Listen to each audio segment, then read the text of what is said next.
After using all the pictures that I took of myself as reference and trying to figure out how clothes work, I thought that the best thing I could do was go on the web and see what material I can find that could help me get better at drawing clothes. I find something that I liked and I'm going to show it to you. These are the top 5 tutorials to learn how to draw clothes.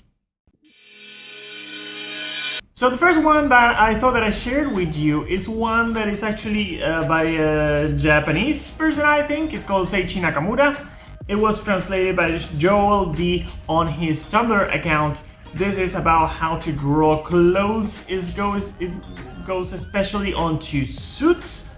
That is not necessarily the most usual piece of clothes that you're going to wear, but it is really comprehensive and is really clear on the way it describes things. It's like divided into like 7 or 8 or 9 parts.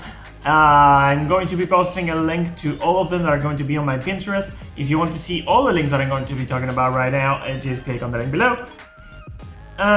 This one is really good, really comprehensive. I learned some things that I liked from it. And well, let's move to the next one. The next one is by Louisville Carmen. It is on Kirk Leonard's website. This one is about tension and how clothes fold in the joints. But talking about this tension point, if you've seen the last video where I was trying to figure out how clothes work from pictures of myself, I started talking about hanging points, from where the clothes hangs, and resting points or where the cloth was being put on. Like for example, if you're sitting down and all the clothes fall in your lap, that would be a resting point.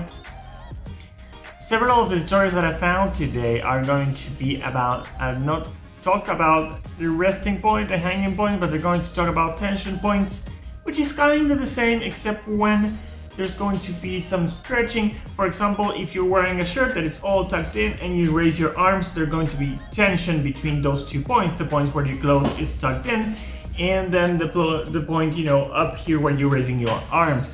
So this one talks about this a bit that I liked.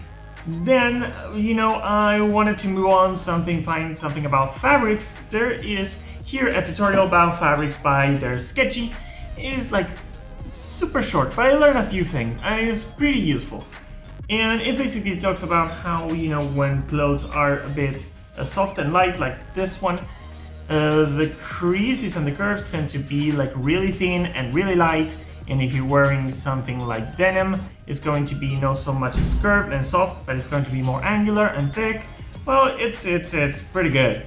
And then, talking about tensions, there is one by Julia GM 15, and this one is about twists and tensions and movements. It goes a bit more into this. That is the most complicated part of clothes. That's why I tried to find the most I could about it, and it's pretty good. And last, this one is about type of creases and wrinkles. It is about a website called Drawing How to Draw, which is a really weird name for a website.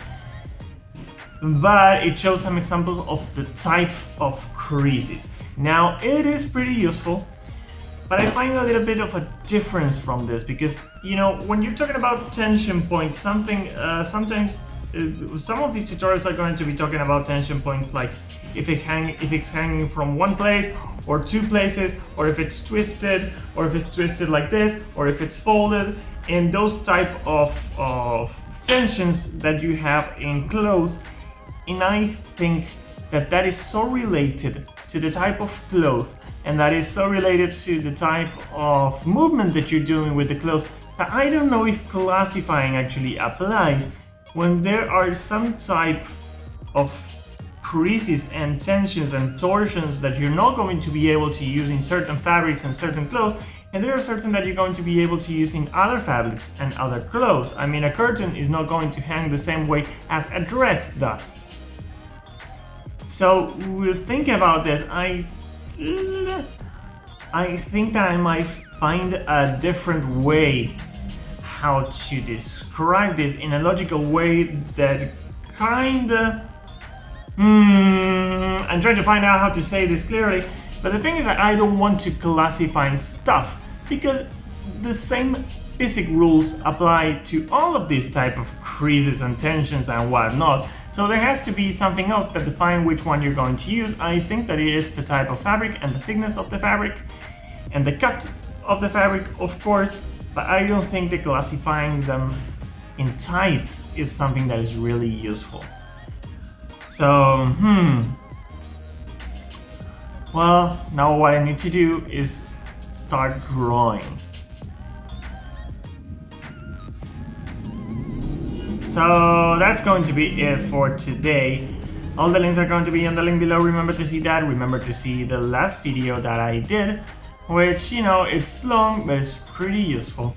Tomorrow, I think I'm going to try to do the same that I did on the last video, but with pants. That is something that I didn't cover. There is something about pants here on the tutorial, so you may find that useful as well.